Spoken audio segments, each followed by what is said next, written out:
Terpujilah Engkau ya Tuhan, Allah kami, Allah yang begitu mengasihi kami, Allah yang begitu menyayangi kami satu persatu, bahkan sampai ke kedalaman hati kami pun.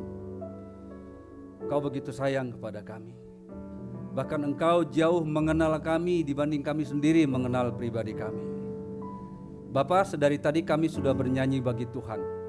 Kiranya Tuhan senang dengan setiap pujian kami. Dan tibalah saatnya kami yang akan mendengarkan sabda Tuhan. Oleh sebab itu ya Tuhan, Roh Kudus tetap bekerja di setiap hati dan pikiran kami. Berfirmanlah karena kami siap mendengar di dalam nama Yesus Kristus. Haleluya. Amin. Silakan duduk Bapak Ibu.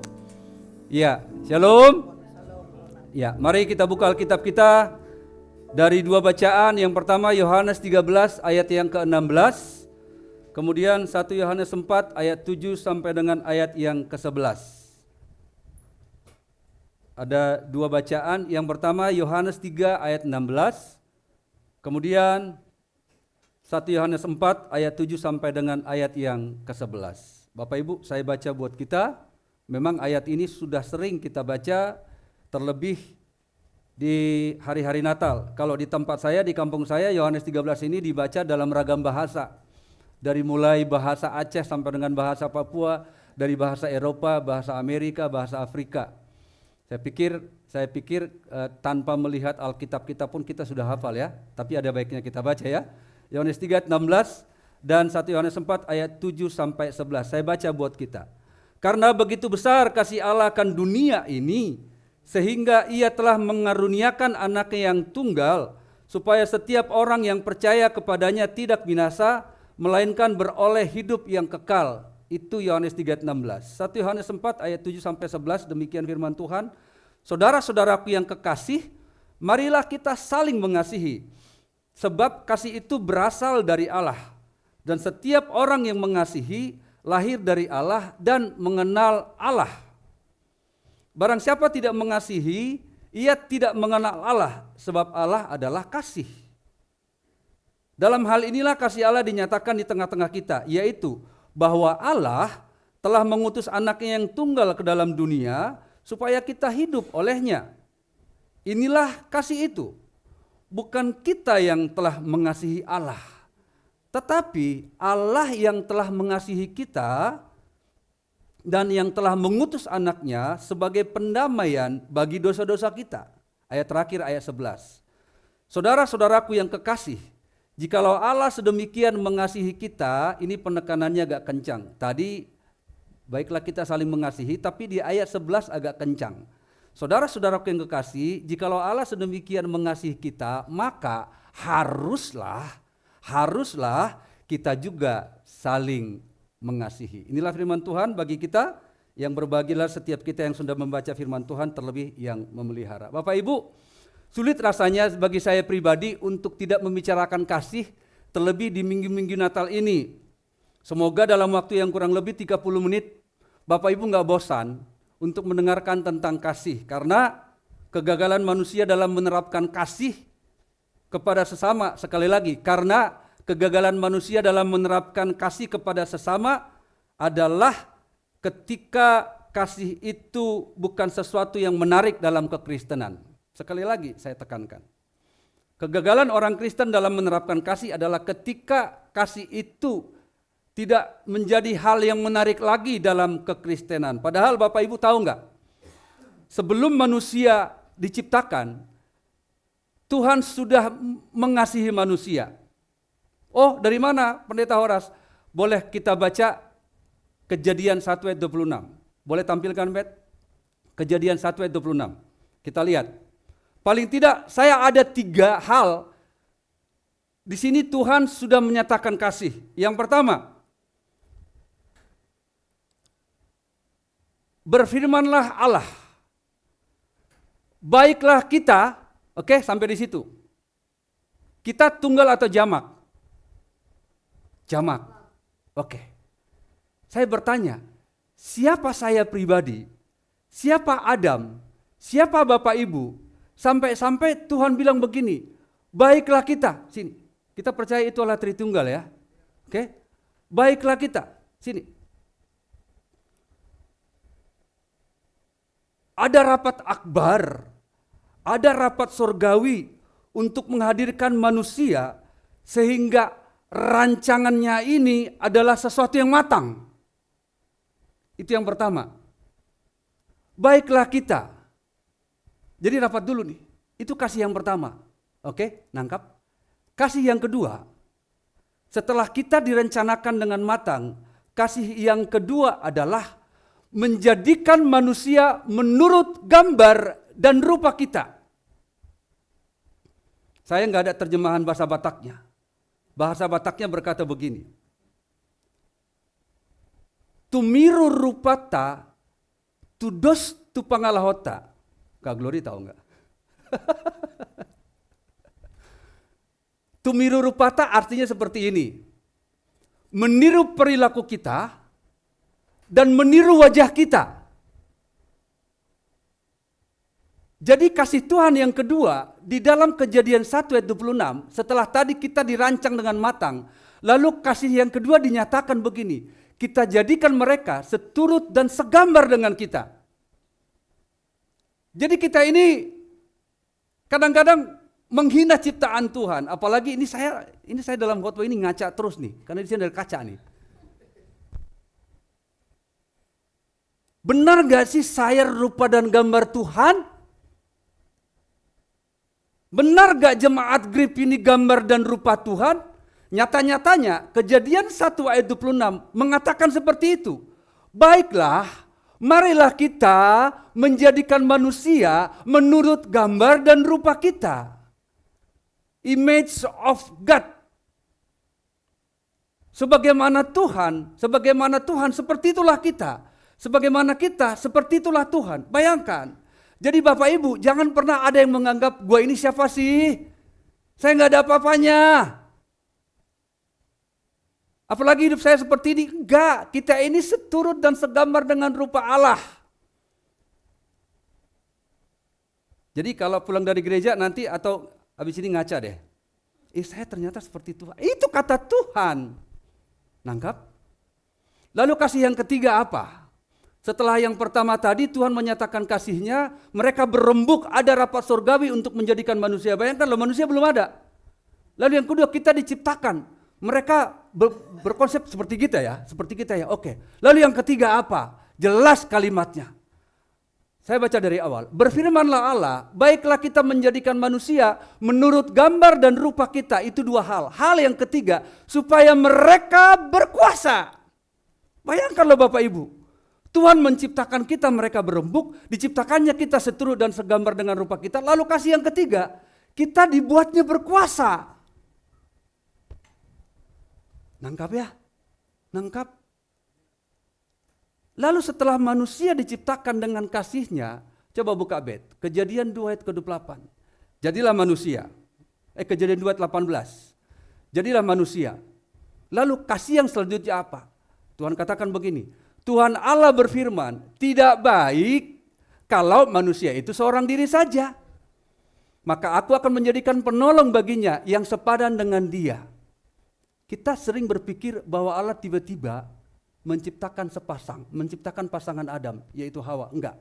Coba kita baca ayat selanjutnya, ayat 19 dan ayat 20. Apa katanya? Coba buka deh. Lalu Tuhan Allah membentuk dari tanah segala binatang hutan dan segala burung di udara. Dibawanya lah semuanya itu kepada manusia itu untuk melihat bagaimana ia menamainya, dan seperti nama yang diberikan kepada manusia itu kepada tiap-tiap makhluk yang hidup, demikianlah nanti makhluk hidup itu. Oke? Ayat 19. 20. Manusia itu memberi nama kepada segala ternak, kepada burung-burung di udara dan kepada segala binatang hutan. Tetapi baginya ia tidak menjumpai penolong yang sepadan. Setelah binatang nih, nggak tahu ditawarkan nggak. Ternyata nggak ada yang cocok. Tega banget Tuhan, masa kasih kita yang nggak sepadan begitu kira-kira ya. Lalu manusia itu memberi nama kepada segala ternak, kepada burung di udara dan kepada segala binatang. Tapi baginya ia sendiri tidak menjumpai penolong yang sepadan dengan dia. Ayat 21. Ayat 21, bisa deh? Atau saya baca ayat 21. Kejadian 2 ayat 21.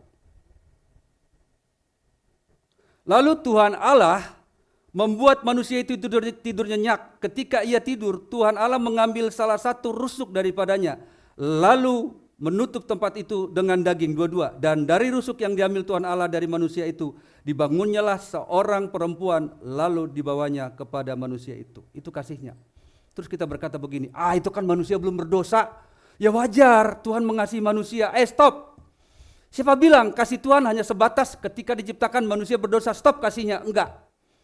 Bahkan Roma 5 ayat yang ke-8 berkata begini, akan tetapi, boleh ditampilkan Bet, akan tetapi Allah menunjukkan kasihnya kepada kita oleh karena Kristus telah mati untuk kita ketika kita masih berdosa. Bayangkan, kasih Tuhan itu tidak berhenti ketika ia menjadikan manusia, ketika manusia belum punya pasangan, dan ketika manusia belum berdosa. Tetapi apa kata Alkitab? Akan tetapi Allah menunjukkan kasihnya kepada kita oleh karena Kristus telah mati untuk kita ketika kita masih berdosa. Ini namanya kasih yang unconditional. Kasih yang tidak melihat apapun. Jadi benar kata Alkitab. Di dalam bacaan kita tadi itu 1 Yohanes 4 ayat yang ke-8. Allah itu adalah kasih. Allah itu kasih, hakikatnya ya kasih. Esensinya ya kasih. Dasarnya ya kasih. Benar Allah Maha Pengasih. Benar Allah itu kasih adanya. Tetapi ia Maha Pengasih karena pada hakikatnya, karena pada pribadinya terletak kasih itu. Ketika kita berbicara tentang Allah, kita berbicara tentang kasih. Ketika kita berbicara tentang kasih, kita berbicara tentang Allah. Oleh sebab itu layaklah kita simpulkan. Karena Allah kita besar, maka kasihnya pun besar. Karena begitu besar kasih Allah akan dunia ini, sehingga ia mengaruniakan anaknya yang kedua, atau anaknya yang ketiga. Enggak. Bacaan seperti itu? Enggak. Karena begitu besar kasih Allah akan dunia ini, sehingga ia telah mengaruniakan anaknya yang tunggal. Karena Allah kita besar, maka kasihnya besar. Karena Allah kita tidak terbatas, maka kasihnya tidak terbatas. Itu esensinya. Karena Allah kita kekal, maka kasihnya itu tidak berubah. Even itu kita berubah-ubah. Misalnya begini, saya hari ini gak berdosa, Tuhan mengasihi saya. Oh puji Tuhan, Alhamdulillah. Besok saya nakal. Besok saya jahat. Terus Tuhan gak mengasihi saya? Tetap mengasihi saya. Itu namanya kasih yang unconditional. Maka segitu besarnya kasih Allah, tiada banding, tiada tanding, tiada tara. Layaklah kasih Tuhan itu kita jadikan role model. Sebagai acuan, sebagai panutan. Jadi kasih kita itu bukan berdasarkan apa kata novelis, apa kata pujangga, apa kata drama Korea. Enggak. Tapi kasih Tuhan itu kita jadikan sebagai role model. Nah oleh sebab itu Bapak Ibu, apa tuntutan Tuhan dari bacaan kita? Sekali lagi, apa tuntutan Tuhan dari bacaan kita? Paling enggak ada dua.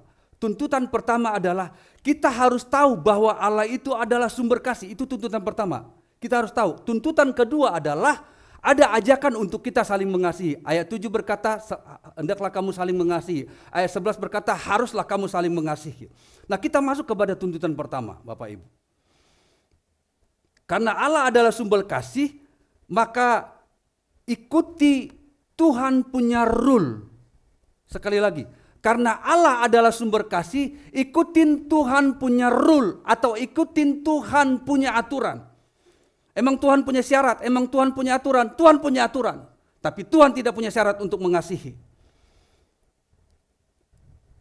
Apa kata Tuhan? Aturan Tuhan, rule-nya Tuhan adalah saya berikan kasih yang tidak tanggung-tanggung loh.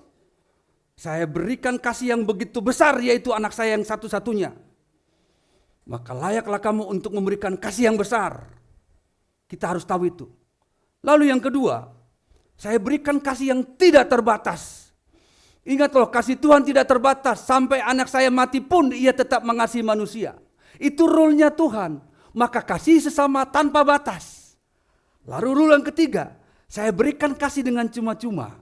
Saya berikan kasih unconditional. Saya tidak melihat kamu siapa-siapa.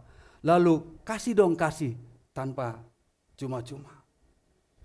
Nah Bapak Ibu yang kekasih, kalau kita nggak tahu rule-nya Tuhan, maka kita akan susah untuk mewujud nyatakan tuntutan Tuhan yang kedua. Sekali lagi, kalau kita nggak tahu rule-nya Tuhan, tuntutan Tuhan yang pertama, maka kita akan susah untuk menerapkan tuntutan Tuhan yang kedua, yaitu hendaklah kamu saling mengasihi. Jadi kita tahu dulu, Tuhan itu maha kasih ya, Tuhan itu maha penyayang ya, Tuhan itu segala-galanya ya. Saya anggap kita semua tahu rule-nya Tuhan. Rule-nya Tuhan adalah saya berikan kasih yang sebesar-besarnya, maka berikan kasih yang sebesar-besarnya. Saya berikan kasih yang unconditional, berikan kasih yang unconditional. Saya berikan kasih yang cuma-cuma, berikan kasih yang cuma-cuma. Bapak Ibu, tapi sebelum kita masuk kepada tuntutan yang kedua, orang Yunani itu ada 4 macam kasih. Kita tahu ya, orang Yunani mengenal 4 macam kasih. Orang Indonesia cuma mengenal kasih satu aja. Kasih, ya udah kasih. Tapi orang Yunani mengenal 4 macam kasih. Yang pertama kasih storge. Kasih storge ini kasih karena pertalian darah. Kasih karena kekeluargaan. Ini keluarga Kena nih. Mereka saling mengasihi karena mereka pertalian darah. Bapak Panggabean sangat mengasihi kakak anaknya ya karena pertalian darah. Itu kasih storge. Yang kedua ada kasih filio atau philia. Yaitu kasih karena persaudaraan, kasih karena pertemanan, kasih karena persahabatan. Nah, kasih yang ketiga adalah kasih eros, kasih karena kasih romantisme ya, kasih yang ada hasrat seksualitas. Lalu kasih yang keempat adalah kasih agape, kasih yang rela berkorban, kasih yang tanpa syarat. Bapak Ibu, keempat kasih ini terlebih kasih storge, kasih filio, kasih eros itu nggak ada yang salah. Selagi dalam porsi. Tapi kalau di luar porsi, maka kasih storge, kasih filio, kasih eros itu akan salah. Contoh, kasih storge. Saya seorang pimpinan nih, di sebuah perusahaan. Lalu saya masukkan semua keluarga saya. Saya CEO-nya, dirutnya, adik saya, manajernya, adiknya, istri saya, semua saya. Itu salah menempatkan. Tapi kasih storge ini tempatkan pada porsinya. Gak ada yang salah. Kasih filio ada yang salah? Gak ada yang salah. Tapi kalau kita pandang bulu jadi salah. Kasih eros salah? Enggak. Selama kasih eros itu diwujud nyatakan, kasih karena hasrat seksual itu diwujud nyatakan kepada pasangannya gak ada yang salah. Yang jadi salah yang bukan kepada pasangannya, yang bukan kepada muhrimnya. Ngerti sampai di sini? Ngerti ya? Jadi kalau ada pertanyaan, kasih apa dong yang mirip di dunia ini seperti kasih Tuhan? Paling gak ada kasih seorang ibu. Sampai ada lagunya. Kasih ibu kepada beta tak terhingga sepanjang masa, hanya memberi, tak harap kembali, bagai sang surya menyinari dunia. Hanya memberi, tak harap transaksi. Kurang lebih kasih Tuhan itu seperti itu, hanya memberi, tak harap kembali. Sekaligus saya mau kasih selamat buat para ibu-ibu karena hari ini adalah hari ibu. Hari bapak nanti udah selesai ya. Pertanyaannya begini, apakah kasih itu hanya sebatas keluarga? Apakah kasih itu hanya sebatas di pertemanan? Apakah kasih itu hanya sebatas suami istri kasih eros? Enggak, kasih itu luas. Masalahnya dia bisa tampilkan enggak? Matius pasal 24 ayat 24, inilah keadaan dunia sekarang ini.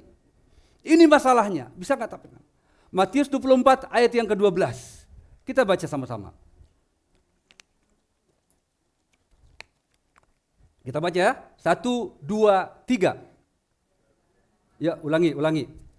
Kita baca, 1, 2, 3.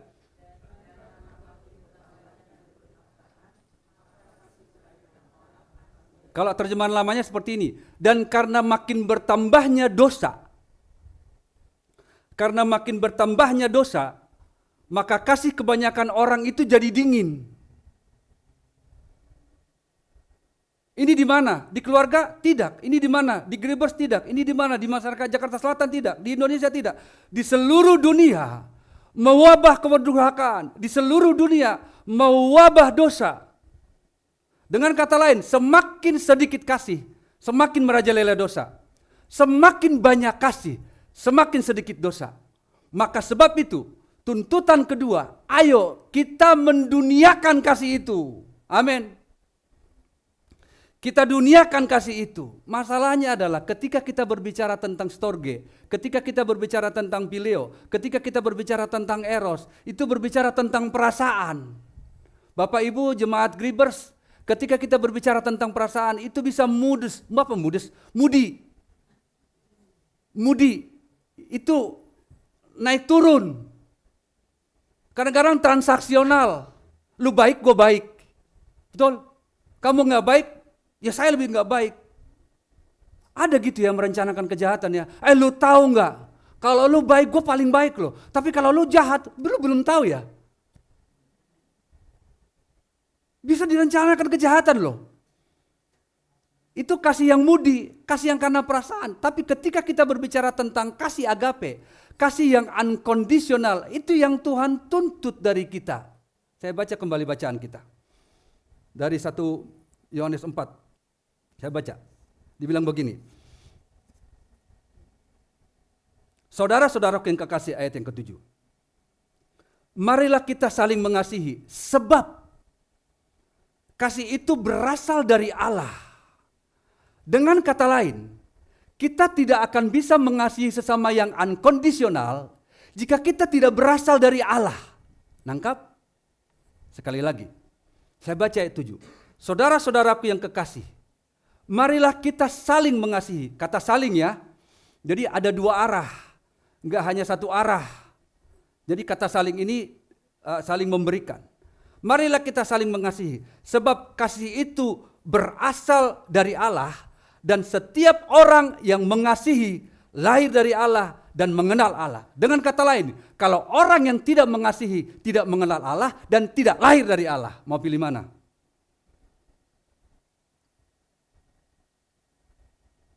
Jelas.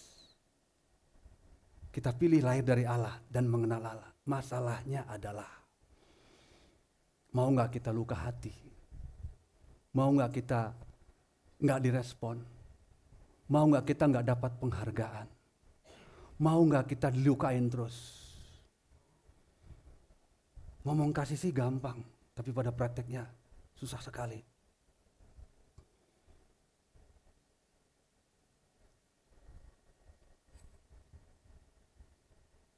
Tapi jangan berbicara tentang Kristen ketika kita tidak menempatkan kasih di awal.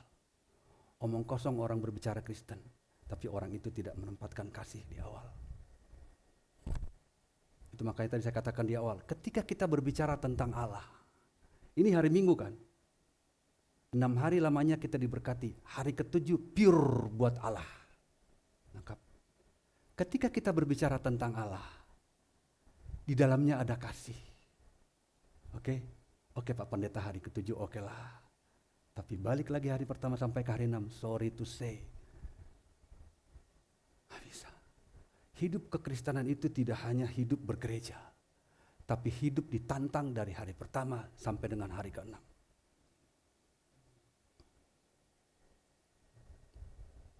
Enak? Ya gak enak. Bisa? Saya yakin pasti bisa. Mampu? Saya yakin pasti mampu. Ketika kita mau. Lantas dapatlah tema kita hari ini. Membawa kasih Kristus kepada yang membutuhkan. Begitu banyaknya sekarang dosa. Maka dosa ini harus kita rampas orang-orangnya. Untuk kita tebarkan kasih kepada orang-orangnya. Untuk kita tidak membenci orang-orangnya. Tapi kita benci dosa. Banyak sekali orang ketika orang itu berdosa. Kita ikut benci orang itu. Kita ikut benci orang itu loh. Saya ada kesaksian sedikit, cerita sedikit. Kami berdelapan, sekarang tinggal bertujuh. Abang saya yang kedua itu hanya ke gereja ketika ya seperti inilah suasana Natal. Orang Batak itu kan ketika bapaknya sudah meninggal, jadi anak lelaki tertua itulah yang jadi bapak pengganti. Gitu kan. Satu hari saya emosi, Bapak Ibu. Emosinya adalah, kok jadi kita yang dibebani beliau, harusnya beliau yang, abang saya itu yang jadi panutan lah. Gitu. Saya marah. Bayangkan anak paling kecil memarahin anak paling tua. Saya ditarik. Dia minta maaf. Ini hanya karena ke gereja. Tapi saya terenyuh ketika dia bilang begini, "Dek, saya mau ke gereja. Tapi boleh gak pakai sendal? Saya jadi malu loh." Dia gak punya sepatu. Tapi kenapa abang gak ngomong? Kemarin-kemarin kan kita bisa beli. Saya nggak tahu itu alasan dia atau enggak. Kita kadang-kadang sumbu kita terlalu pendek untuk menyatakan kasih itu. Coba sumbu Tuhan pendek.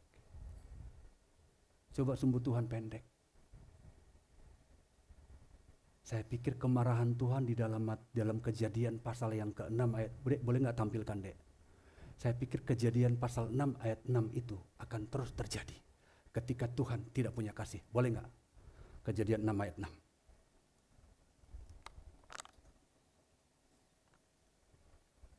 Boleh tampilkan Kejadian 6 ayat 6, kita baca ya.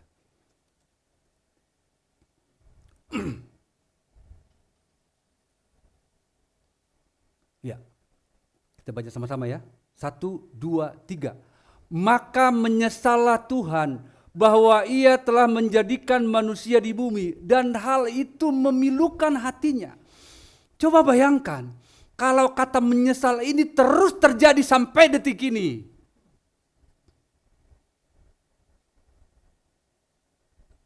Tapi itu terpatahkan, kelar kita kan?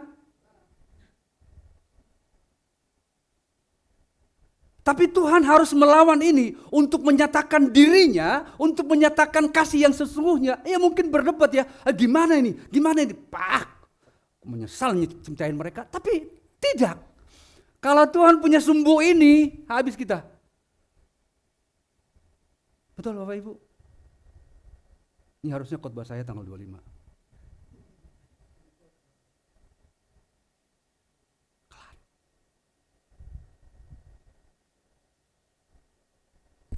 Maka untuk bisa menyatakan tuntutan yang kedua, kita harus benar-benar mengenal Tuhan kita. Saya sering katakan di tempat ini, Bapak Ibu, lebih baik 10% kenal Tuhan daripada 90% tahu Tuhan. Tahu bedanya? Lebih baik 10% kenal Tuhan daripada 90% tahu Tuhan. Matius 7, 21, 23, Tuhan, aku kan udah melayani Tuhan. Ada orang sakit aku sembuhin. Ada orang udah parah aku sembuhin. Ada orang gila aku sembuhin. Layak dong aku masuk surga? Apa Tuhan bilang? Aku gak kenal, sorry, aku gak kenal kamu. Mari loh. Maka untuk bisa melakukan tuntutan yang kedua untuk saling mengasihi. Ingat loh, ada dua arah. Untuk saling mengasihi, kita harus kenal Tuhan. Bagaimana kenal Tuhan? Ya intimlah dengan Tuhan. Datanglah kepada Tuhan. Buatlah waktu khusus kepada Tuhan, bukan di waktu senggang. Tapi gak apa-apa sih kalau kita udah susah, di waktu senggang pun gak apa-apa datang sama Tuhan. Di waktu luang pun gak ada apa-apa. Harusnya kita luangkan waktu ya. Di waktu luang pun gak apa-apa. Ayo dong. Kalau kita belum mengenal Tuhan yang sesungguhnya, agak susah buat kita untuk melakukan tuntutan yang kedua, yaitu menyatakan kasih.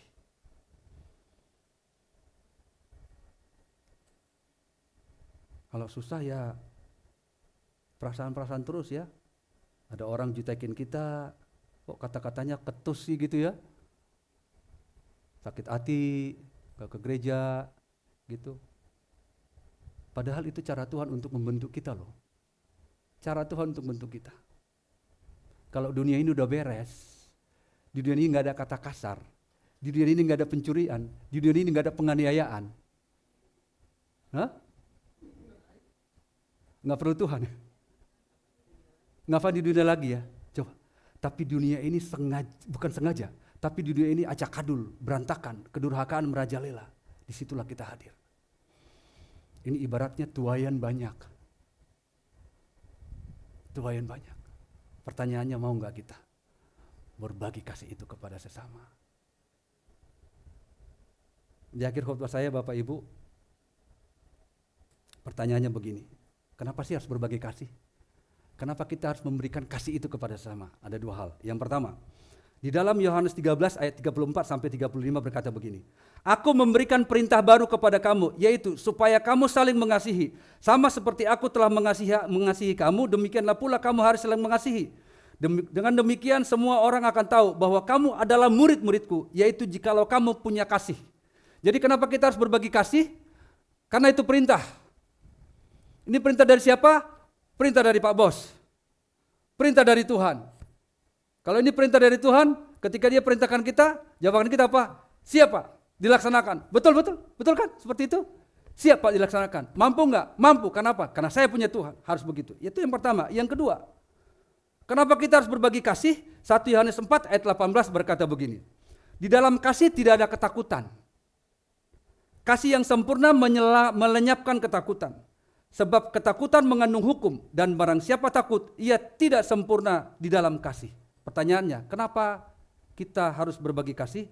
Karena kasih melenyapkan ketakutan. Nangkap ya Bapak Ibu? Oleh sebab itu, ayo. Kita bagi kasih itu kepada sesama. Saya diingatkan Natal pertama itu, yaitu Natal di Bethlehem, dia tidak bertabur cahaya. Dia tidak bertabur lampu di sana sini. Tapi Natal pertama bertabur kasih dan cinta. Natal pertama lahir dengan kesederhanaan. Mungkin kita bisa menyatakan kasih dengan sederhana. Dari hal-hal kecil dulu. Dari senyum sapa, lalu doakan. Karena apa? Karena Natal tanpa kasih itu takkan indah. Karena Natal tanpa Allah itu tak berarti. Siap jadi duta-dutanya Tuhan, amin. Siap berbagi kasih, amin. Mari kita berdoa. Maha besar Tuhan, Allah kami, Allah yang adalah kasih. Kami diingatkan oleh satu pujian, sebab Natal tak berarti tanpa ada kasih di hati.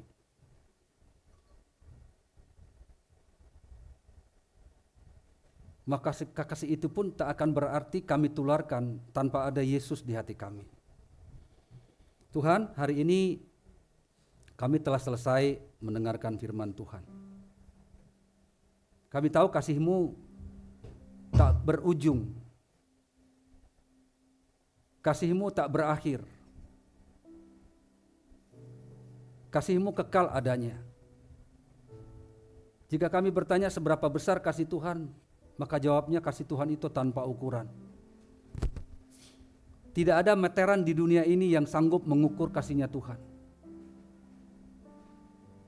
Tidak ada kecanggihan di dunia ini yang bisa mengukur sebesar apa kasih Tuhan. Maka layaklah kasih itu kami sharingkan kepada sesama kami ya Tuhan. Seperti kasih seorang ibu yang selalu memberi, gak harap kembali. Maka supaya kami bisa menyatakan kasih itu kepada sesama, kami harus berpaut erat dengan Tuhan. Susah bagi kami untuk menyatakan kasih ketika kami tidak berpaut, maka kasih kami akan jadi kasih yang transaksional. Habis dia gitu sih, gue malas, gue bosan. Tapi ketika ada pautan kami kepada Kristus senantiasa, maka kasih itu tak akan berbatas. Oleh sebab itu, kami semua jemaat di tempat ini ya Tuhan, agar ketika kami men-sharingkan kasih itu kepada sesama, gak gampang, memang gak gampang. Kepada sesama saja susah, apalagi kepada orang yang di luar iman kami. Tapi biarlah kasih itu yang terutama mereka lihat dari perilaku kami, dari tindakan kami, dari tutur kata kami. Pasti orang akan tertarik dengan kami. Lalu mereka lihat dari perilaku kami. Karena Kristus yang hidup itu akan bisa menghidupkan kasih kepada sesama. Terima kasih untuk firman-Mu yang begitu singkat, tapi kami percaya firman-Mu tidak akan pernah kembali dengan sia-sia. Firman-Mu akan terus tertanam, bertumbuh, lalu berbuah. Kasih itu merajalela, dan dosa pun dikalahkan oleh kasih. Tapi ketika kami tidak punya kasih, maka dosa akan merajalela. Sekali lagi ya Bapa, meteraikanlah firman-Mu ini di dalam loh hati kami. Ini doa kami atas firman-Mu yang kami naikkan dalam nama Tuhan Yesus. Haleluya. Amin.